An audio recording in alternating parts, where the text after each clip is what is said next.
Cette rencontre internationale est mixte parce que des institutions religieuses diverses y participent, parce que plusieurs chapelles de la croyance divine y sont représentées et parce que vous provenez de divers espaces religieux.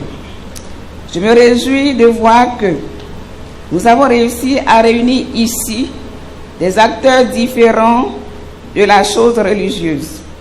C'est une tentative d'une nouvelle alliance entre les principaux opérateurs de la vie religieuse. De toutes ces forces en présence doit résulter un nouvel élan pour le vivre ensemble.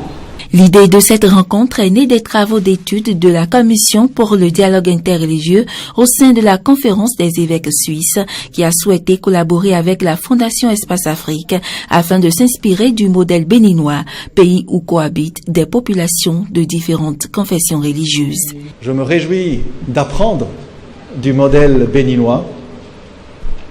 Je vous demande envers nous, vos amis suisses, la patience de faire connaissance avec les réalités de notre pays et de notre Église. La mission que nous avons aujourd'hui, je la considère personnellement comme une mission divine. C'est Dieu qui donne, c'est Dieu qui prend, et quand il prend, essayons de lui restituer ce qu'il y a de plus noble dans ce qu'il nous a donné.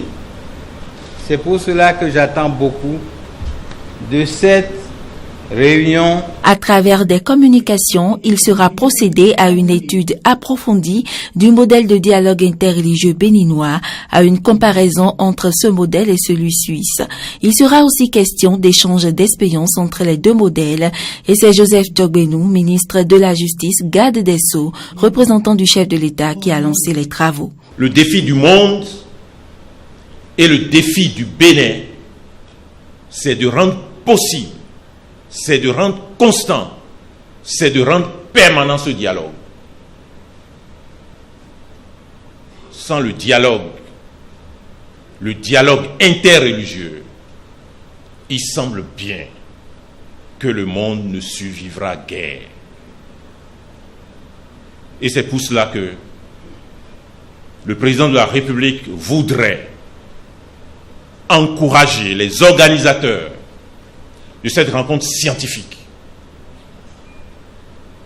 féliciter ceux qui sont venus de loin et attendent des résultats, des contributions dans le sens du renforcement et de la pérennisation de ce dialogue.